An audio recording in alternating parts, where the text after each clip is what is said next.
Hi అందరికీ నమస్తే. ఈరోజు బ్రహ్మముడి సీరియల్లో ఏం జరిగిందో తెలుసుకునే ముందు ప్లీజ్ సబ్స్క్రైబ్ మై ఛానల్. ఇక సీరియల్లోకి వెళ్తే రాజ్ కావ్యతో కంగ్రాచులేషన్స్ చెప్పి చాలా గొప్పగా నువ్వు నాకు బుద్ధి చెప్పావు.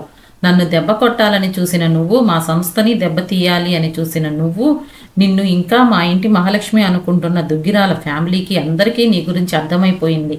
నీలో మేము చూడని కొత్త కోణం చూశాం. నీ కోరిక తీరిందా? నా మీద నువ్వు గెలవటం, నేను ఓడిపోవటం ఇప్పుడు నీకు సంతోషమేనా అని అడుగుతాడు. అంతలో కావ్య, ఒక్కసారి నా మాట వినండి. నా ప్రమేయం లేకుండా ఇదంతా జరిగింది. నేను మోసపోయానండి, నా మాట ఒక్కసారి వినండి అని చెప్పి అడుగుతుంది. దానికి రాజ్, ఇక్కడున్న నాకేమి చెప్తావు? నా కళ్ళ ముందు అంతా జరిగింది చూశాను కదా, ఇంకా ఏం చెప్తావు? నా మీద, నా కుటుంబం మీద ఇంత కోపం ఉందని ఇలా పగ తీర్చుకుంటావని నేను అనుకోలేదు. శభాష్ అంటాడు. దానికి కావ్య, నా వ్యక్తిత్వమే అది కాదు, ఎందుకు నన్ను ప్రతి విషయంలో అపార్థం చేసుకుంటున్నారు అని అడిగే లోపే ఇక ఉంటుంది కదా మన అగ్గిపుల్ల స్వామి రుద్రాణి, చాలే ఆపు, డబ్బు కోసం ఇంత గడ్డి తింటావా? నీ భర్తనే మోసం చేస్తావా? ఇన్ని రోజులు నేను చెప్తుంటే విన్నారా అని ఇంకా ఇంకా రెచ్చగొట్టి మాట్లాడుతుంది కావ్యని. అంతేగాక మీడియా ముందు ఇంటి గుట్టు అంతా బయట పెట్టావు, రట్టు చేశావు అని చెప్పి కూడా అంటుంది. అందుకు కావ్య, నేను మోసపోయానే అని చెప్తుంది. అంతలోనే రాజ్, నన్ను మోసం చేశావు అంటాడు. నా నమ్మకం మీద కొట్టావు. ఈ గుణపాఠం జీవితంలో మర్చిపోలేను. ఇంకెప్పుడు నీ ముఖం నాకు కనిపించకూడదు అని వెళ్ళిపోతాడు. తరువాత వాళ్ళ మామయ్య కూడా నమ్మడు. తను కూడా కామ్గా వెళ్ళిపోతాడు.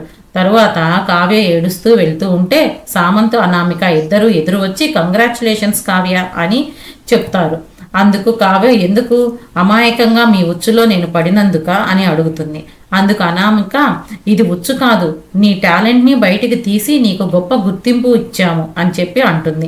పైగా నీ భర్త ముందు చాలా పెద్ద స్థానంలో ఉంచాము నిన్ను అని చెప్పి అనగానే కావ్య, ఆ స్థానం నేను ఎప్పుడూ కోరుకోలేదు, నేను నా భర్త పక్కన ఉండాలని అనుకున్నాను అంటుంది. అందుకు సామంత్, ఆ ఇంట్లో వాళ్ళు ఏమిచ్చారు నీకు?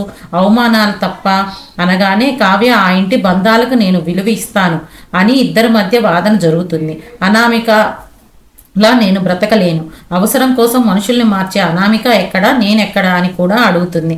అందుకు అనామిక, నీ భర్త నీకు ఎంత చాకిరి చేసినా విలువ ఇవ్వలేదు, మాతో చేతులు కలుపు, నిన్ను మంచి పొజిషన్కి తీసుకువెళ్తాము అంటుంది. వాళ్ళ సంస్థని వదిలే, దాన్ని నేలమట్టం చేద్దాము అనగానే కావ్య అనామిక చెంప పగలగొడుతుంది. ఏమన్నావు? చిన్న వేరు పట్టుకొని అంత పెద్ద చెట్టుని కూల్చేద్దామని అనుకుంటున్నావా అని అడుగుతుంది. అంతలో అనామిక, ఏమి చూసుకొని నీకు అంత ధైర్యం కావ్య? ఇంట్లో నుండి గెంటేసినా నీకు సిగ్గు రాలేదా అని అడుగుతుంది. అందుకు కావ్య, ఇంట్లో నుండి గెంటేయబడింది నువ్వు, నేను కాదు, నేను నా అస్తిత్వం కోసం బయటకు వచ్చాను అంతే అని చెప్పి, అయినా నీకు నాకు చాలా తేడా ఉంది అంటుంది. అందుకు అనామిక, నువ్వు ఏం చావైనా చావు, కానీ ఆ ఇంటిని మాత్రం భూస్థాపితం చేస్తాను అనగానే, ఆ మాటకొస్తే ఆ ఇంటిని ఏమైనా చెయ్యాలి అంటే నన్ను దాటి వెళ్ళాలి అని చెప్పి వెళ్ళిపోతుంది. ఆ తరువాత రాజు ఇంటికి రాగానే అపర్ణ, ఏంట్రా ఇది అనగానే, కళావతి విశ్వరూపం మమ్మీ అంటాడు.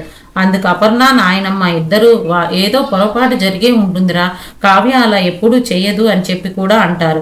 అనగానే రాజ్, నా కళ్ళు నన్ను మోసం చేయవు, ఇదే నిజం అని చెప్పి అంటాడు. అందుకు వాళ్ళ బాబాయ్, మన కళ్ళే మనల్ని మోసం చేస్తాయి ఒక్కోసారి అని అంటాడు.